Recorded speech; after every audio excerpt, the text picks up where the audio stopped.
चलिए अब आगे हम 7.1 का ही क्वेश्चन नंबर 7 बताते हैं। क्वेश्चन नंबर 6 को हमने आप लोगों के ऊपर छोड़ दिया कि किस तरह से बनाइएगा। क्वेश्चन नंबर जो हमने 5 बताया सेम उसी प्रकार से था कि वहां भी चेक करना है कि चतुर्भुज कौन से चतुर्भुज के शीर्ष है, समांतर चतुर्भुज है या वर्ग है या चतुर्भुज नहीं है। तो ध्यान दीजिएगा 6.1 के लिए थोड़ा 6 क्वेश्चन नंबर के लिए थोड़ा सा हिंट है।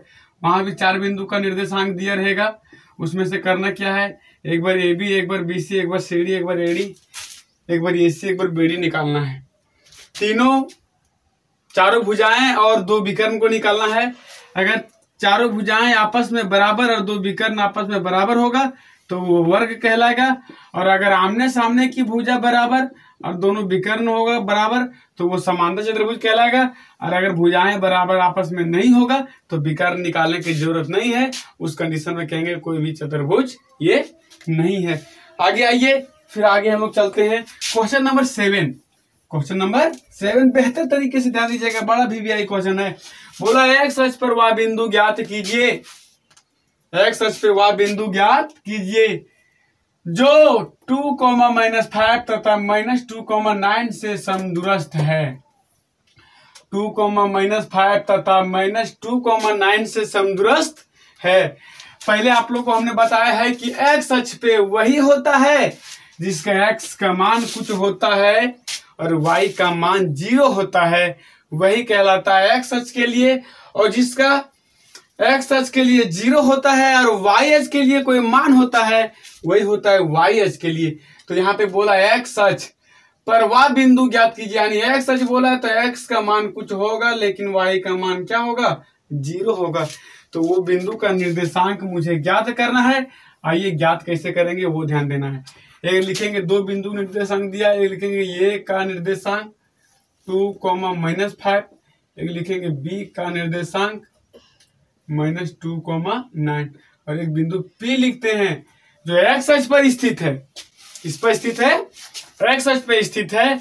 उस बिंदु का निर्देशांक हम लिखते हैं x,0, x,0। अब बात रहेगी ये समदूरस्थ, थोड़ा सा समझिएगा।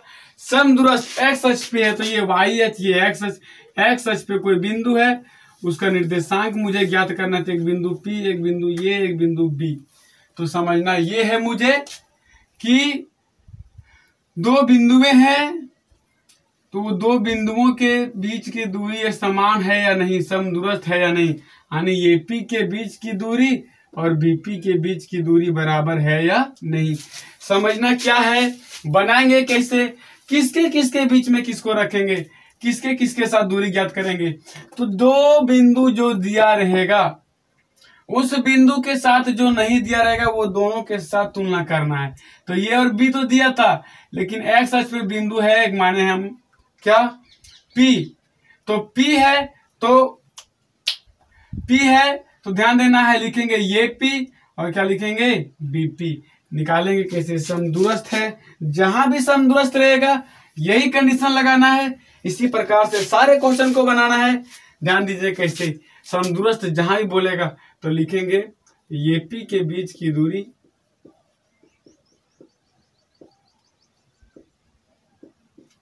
बराबर BP के बीच की दूरी। PB या BP एक ही होगा, BP या PB, BP के बीच की दूरी।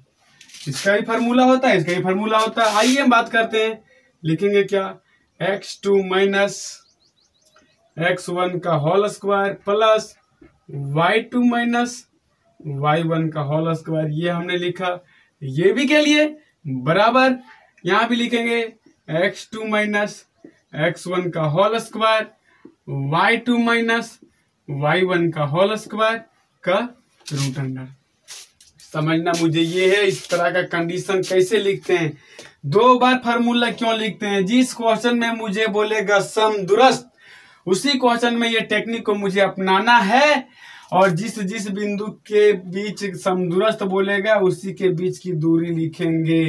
तो एक बार लिखेंगे ये P के बीच की दूरी, एक बार लिखेंगे BP के बीच की दूरी।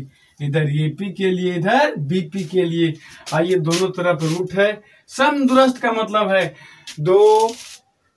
किसी बिंदु से दो बिंदुओं के बीच की दूरी बराबर हो, समान हो। तो यहाँ पे लिखेंगे ये x रूट से ये रूट कट जाएगा। अब मुझे समझना ये है कि इधर x2 माइनस x1 किसके अनुसार चयन करेंगे, तो ये P के माध्यम से, क्योंकि हमने यहाँ पे क्या लिखा, ये P लिखा है। तो ये और P से जब मुझे देखना है तो यहाँ पे क्या लिखेंगे, इसको x1, इसको y1, इसको x2, इसको y2। चलिए आगे मान बैठाते हैं। बेहतर तरीके से समझने का प्रयास कीजिएगा, भागिएगा नहीं वीडियो देखने से, जरूर जरूर समझ में आएगा। चलिए x2, तो x2 में क्या लिखेंगे, मुझे AP देखना है तो B को देखने की जरूरत नहीं। तो आप देख सकते हैं कि जब मुझे इसमें देखना की जरूरत ना हो तो दोनों को देखेंगे, उसमें कौन है x1, कौन है y1, कौन है x2 और कौन है y2। तो x2 का मान है x, तो लिखेंगे x, माइनस है तो माइनस, x1 का मान है 2, तो लिखेंगे 2 का होल स्क्वायर, प्लस y2 का मान क्या है 0, फिर माइनस है तो माइनस, y1 का मान क्या है -5 का होल स्क्वायर बराबर। फिर इधर देखना है BP के लिए, इधर देखना है BP के लिए। तो BP जब देखना है तो ये को देखने की जरूरत नहीं है, तो B और P को देखेंगे। तो BP जब देखना है तो ये को नहीं देखेंगे। उस कंडीशन में क्या हो जाएगा, क्या लिखेंगे, थोड़ा सा ध्यान दीजिएगा। क्या लिखेंगे, लिखेंगे -2 माइनस x का होल स्क्वायर। ये माइनस क्यों हुआ, क्योंकि x2 पहले से है माइनस में। आप इसको ऊपर इसको नीचे लिखेंगे तो कोई दिक्कत नहीं है। x1 माइनस भी x2 करेंगे तो स्क्वायर माइनस वाले का भी प्लस होता है। आगे ध्यान दीजिएगा, माइनस क्या लिखेंगे, x का whole square plus y2 9 minus y1 का क्या है 0 का होल स्क्वायर। अब आइए यहाँ से सॉल्व करते हैं, बेहतर तरीके से सॉल्व करते हैं। और मुझे समझना ये है कि यहाँ से ये माइनस b का होल स्क्वायर, ये प्लस b का होल स्क्वायर मुझे जानना बहुत जरूरी है। तो ध्यान दीजिएगा, ये है ये माइनस b का होल स्क्वायर। तोड़ते कैसे है, तो लिखेंगे क्या, ये स्क्वायर, तो ये के जगह हम क्या है x स्क्वायर माइनस 2 इंटू ये इंटू b। ठीक है, इसको मानेंगे ये, इसको मानेंगे b। अब ये हो गया ये, मतलब ये स्क्वायर -2 इंटू ये into b plus b square. तो b के जगह में क्या है 2 का होल स्क्वायर प्लस, इसको हमने तोड़ा है, यहाँ पे क्या लिखेंगे 0 और ये माइनस माइनस प्लस 5 का होल स्क्वायर। अब सर यहाँ कौन सा कंडीशन है, तो यहाँ भी ये माइनस b का होल स्क्वायर है, लेकिन मुझे समझना ये है कि ये का मान जो है वो माइनस में है, ये का मान जो किस में है वो माइनस में है। यहाँ लिखेंगे -2, ये मतलब जहां भी बैठाएंगे वो माइनस बैठाएंगे।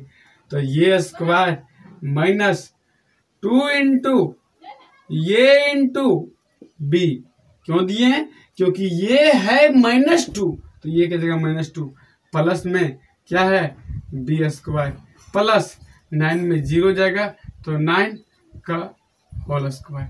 आगे आइए फिर बनाएंगे कैसे, ध्यान दीजिएगा, बेहतर तरीके से सीखने का प्रयास कीजिएगा। नहीं समझ में आता है तो आप लोग की एक बहुत बड़ी कमी है कि आप लोग कमेंट नहीं करते हैं। अगर आप लोग कमेंट कीजिएगा तो मुझे विश्वास होगा कि मेरे द्वारा दिया गया शिक्षा मेरे बच्चों को समझ में आ रहा है और समझने का प्रयास कर रहे हैं। अगर आप कमेंट नहीं करते हैं तो हम समझ रहे हैं कि आपको समझ में आ रहा है। कमेंट कीजिए कि मुझे समझ में आ रहा है या नहीं आ रहा है। चलिए यहाँ पे लिखेंगे क्या, x square minus 4x plus 4। क्यों होगा -4x, क्योंकि 2 और 2 को गुना करेंगे तो 4x है तो x, फिर प्लस 0 और 5 को जोड़ेंगे तो 5 का स्क्वायर है, तो क्या हो जाएगा 5 का स्क्वायर 25। आगे आते हैं, यहाँ क्या लिखेंगे, किसी भी माइनस वाले संख्या का पावर जब 2 होता है तो उसको प्लस में लिखा जाता है। तो यहाँ पे लिखेंगे 4, तो ये minus minus plus 4x plus x square plus 81। सुनिए सुनिए सुनिए सुनिए, ध्यान दीजिए, यहाँ पे ये 2 का स्क्वायर माइनस था, ये प्लस में 4 हुआ, और ये माइनस मिलकर ये हुआ +4 और x था तो x स्क्वायर का हमने x लिखा स्क्वायर और 9 का स्क्वायर हमने 81 लिखा। अब आगे समझना क्या है, समझिए बेहतर तरीके से। जब बराबर के बाईं ओर और बराबर के दाईं ओर जब कोई संख्या बराबर हो और उसका साइन भी बराबर हो, या तो दोनों तरफ प्लस में या तो दोनों तरफ माइनस में, तो उस कंडीशन में उस संख्या को काटते हैं। तो देखिए x स्क्वायर इधर भी है यानी लेफ्ट साइड भी, और x स्क्वायर इधर भी है राइट साइड भी, इधर भी प्लस में इधर भी प्लस में। तो देखिए इसको और इसको हमने कट कर दिया। आगे ध्यान दीजिएगा, 4 देखिए और क्या कटने वाला है, 4 देखिए इधर भी प्लस में और इधर भी प्लस में। चलिए 4 से 4 भी काट दिए।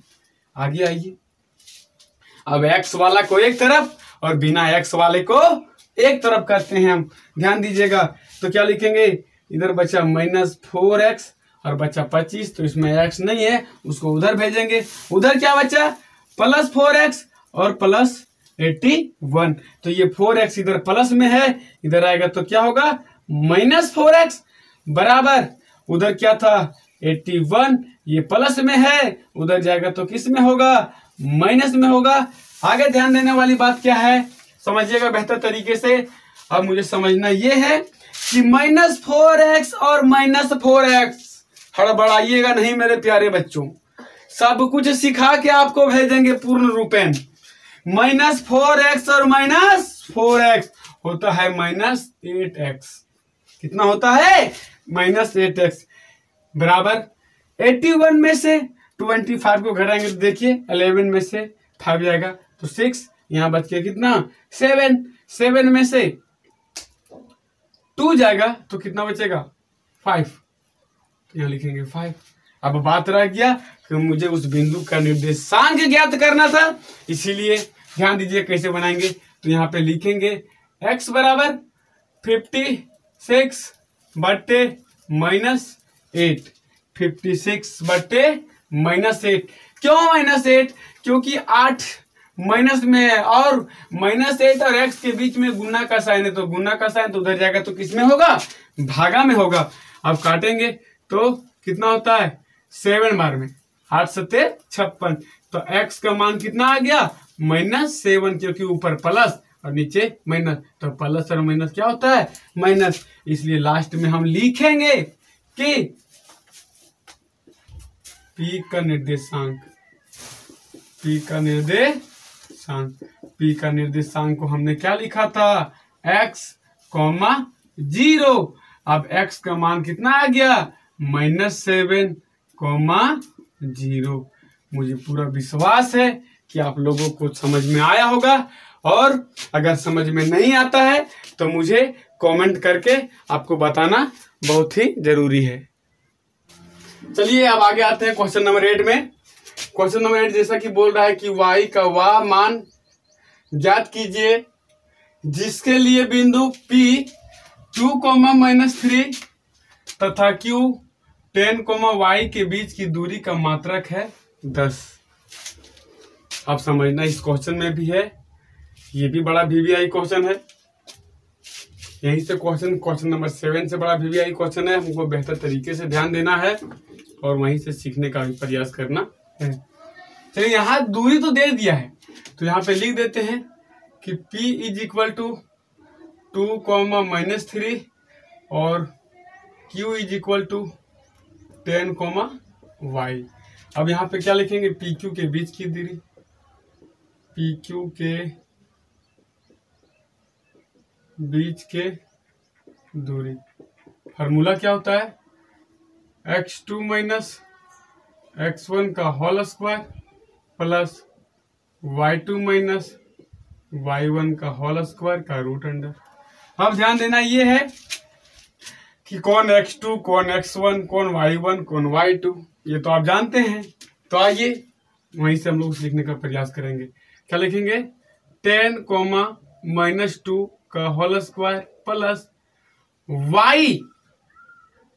देखिए y2 क्या है, y है, ये माइनस तो हम भी माइनस दिए, और y1 क्या है -3 है, तो यहाँ लिखेंगे -3 का होल स्क्वायर उसका रूट अंडर।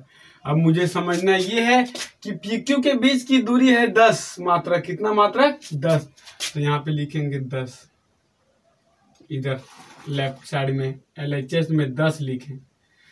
अब उधर से अगर रूट हटाते हैं तो इधर क्या चढ़ाएंगे? स्क्वायर चढ़ाएंगे। ध्यान दीजिएगा, क्या लिखेंगे? 10 का होल स्क्वायर। उधर क्या बच गया? 10 में से 2 जाएगा तो 8 का स्क्वायर प्लस y, ये माइनस और माइनस क्या हो जाएगा? प्लस 3 का होल स्क्वायर। अब मुझे समझना ये है कि इसको तोड़ेंगे तो यहाँ पे क्या लिखेंगे? 100। 10 का स्क्वायर कितना होता है? 100 होता है। फिर आगे 8 का 64। अब इसको हम तोड़ेंगे, ये प्लस बी का होल स्क्वायर, ये प्लस बी का, तो ये प्लस बी का होल स्क्वायर होता है ये स्क्वायर, ये की जगह में y और b की जगह में 3, तो प्लस 2 इंटू ये इंटू b, यानी ये 2 फार्मूला के लिए, ये का मान और ये b का मान, प्लस बी स्क्वायर, तो b की जगह में कितना लिखेंगे? 3 का स्क्वायर। अब आगे मुझे ध्यान देना है कि ये इधर प्लस में इधर आएगा तो माइनस में, तो लिखेंगे 64। आगे ध्यान दीजिए, या तो इस तरह से अगर नहीं बनाना चाहते हैं तो देखिए दोनों एक साथ काम कीजिए, बेहतर तरीके से समझ आएगा। 164 plus y square plus 6y plus 9। अब ये दोनों को जोड़ेंगे तो 100 कितना आ जाएगा? 3 और 7, 73 आएगा, plus y square plus 6y। अब ध्यान देना है, ये इधर प्लस में इधर आएगा तो माइनस में होगा, क्या लिखेंगे? तो 100 माइनस 73 बराबर y स्क्वायर प्लस 6y। अब इसको घटाएंगे जब तो कितना बचेगा वो ध्यान दीजिए। क्वेश्चन को मिटाने जा रहे हैं, आप तो पहले देख चुके हैं वीडियो में। अब घटाएंगे जब तो ध्यान दीजिएगा, घटाने नहीं आता है उस तरह से, तो इस तरह से घटाइए। कितना आ जाएगा? 10 में 3 जाएगा तो 7, यहाँ कितना बचा? 9, तो 27। तो यहाँ पे क्या लिखेंगे? 27 is equal to y square plus 6y। अब सबको एक तरफ करेंगे तो क्या लिखेंगे? y square plus 6y minus 27 बराबर 0। अब यहाँ से मुझे गुणनखंड करना है, फैक्टराइज करना है, जो कि हमने पिछले क्लास में पढ़ा है। और अगर नहीं पढ़ा है तो सुनिए सुनिए सुनिए, ध्यान दीजिए, भागने की जरूरत नहीं है, सारा कुछ सिखाया जाएगा। फर्स्ट और लास्ट को क्या करते हैं? गुना करते हैं, तो 27 आया, इसका फैक्टराइज करते हैं। समझने के लिए बेहतर तरीके से समझिएगा। यहाँ पे तो यहाँ पहले 3 से लगेंगे, कितना आएगा? 9, फिर 3 से लगेंगे, कितना आएगा? 3, यानी कि क्या लिख सकते हैं? 3 इंटू 3 इंटू 3। अब इस कंडीशन में क्या लिखेंगे? एक बार ये दोनों को गुना किए तो 9 लिखें, उसके बाद 3, एक बार 3 गुने 9, यानी ये भी 27, ये भी 27 और ये भी 27। अब मुझे समझना है कि प्लस और माइनस करने के बाद बीच वाला कंडीशन मेरा आना चाहिए। तो देखिए, इसमें भी प्लस माइनस करेंगे तो बीच वाला कंडीशन आएगा, इसमें भी करेंगे तो कोई दिक्कत नहीं है। 3 गुने 9 या 9 गुने 3 एक ही होता है। अब उसको लिखेंगे कैसे वो ध्यान दीजिएगा।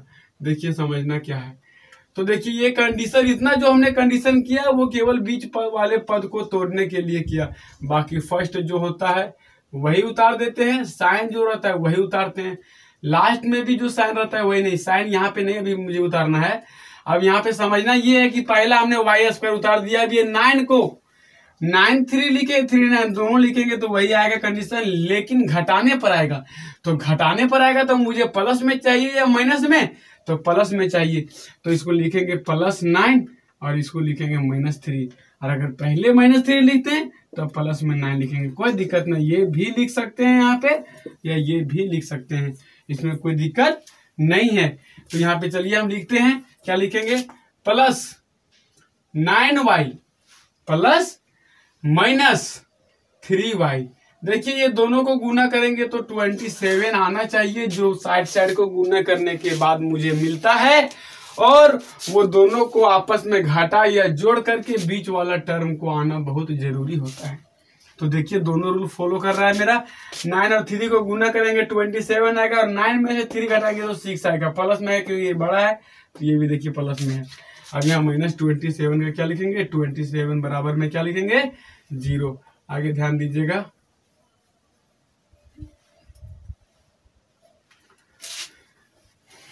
चलिए अब यहाँ से देखना है, कॉमन करना है ये दोनों जगह से और ये दोनों जगह से। यहाँ से देखिए ये बोलता है मेरे पास 2 y, बोलता है मेरे पास 1 y है। ये बोलता है मेरे पास 9 भी है, ये बोलता है मेरे पास 9 है। दोनों जगह से जो मिलता है बराबर के रूप में वही निकालते हैं। तो यहाँ भी y, यहाँ भी y, तो y बाहर निकलेगा। तो यहाँ से 2 y था, 1 y बाहर निकल गया तो 1 y। फिर यहाँ से y निकल गया तो बच गया केवल 9। 1 y था, 1 y तो बाहर दे दिया, क्या बचा इसके पास, 9। अब यहाँ से निकालना है। ये बोलता है मेरे पास y है, ये बोलता है मेरे पास y नहीं है। फिर ये बोलता है कि मेरे पास 3 है, तो बोलते हैं नहीं, 3 का गुणज हम भी है, मेरे पास भी देने का क्षमता है, y देने का क्षमता नहीं। फिर आइए यहाँ से माइनस है तो -3 कॉमन करेंगे तो लिखेंगे क्या, y, और ये माइनस है, ये माइनस क्या होता है, प्लस होता है। तो 3 के टेबल में 27 कितना बार में करता है, 9 बार में, तो लिखेंगे 9 बराबर 0। मेरा गुणनखंड अभाज्य गुणनखंड जो करने के बाद इस तरह से फैक्टराइज करने के बाद सही है या गलत वो ध्यान देना है।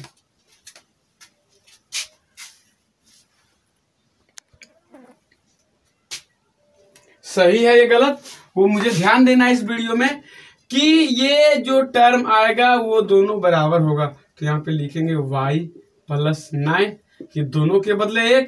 फिर देखिए बाहर कौन कौन है, तो y - 3, तो लिखेंगे y - 3 बराबर 0। अब इसको आगे क्योंकि y का वह मान ज्ञात करने बोला है, तो क्या लिखेंगे, y + 9 बराबर 0। एक बार इसके बराबर 0, एक बार इसके बराबर 0। तो y बराबर क्या लिखेंगे, 0, ये प्लस में उधर जाएगा तो माइनस में, यानी y बराबर -9। फिर एक और कंडीशन है, y - 3 बराबर 0, तो y बराबर 0 + 3, तो y बराबर क्या लिखेंगे, 3। समझ में आया? मुझे पूरा विश्वास है कि ये भी क्वेश्चन आप लोगों को अच्छे तरीके से समझ में आएगा। और एक बात अच्छी तरीके से ध्यान दीजिए, कमेंट जरूर कीजिए। आप कमेंट अगर कीजिएगा तो मुझे हौसला मिलेगा और मैं अच्छे तरीके से और बताने का प्रयास करूंगा आप लोगों को।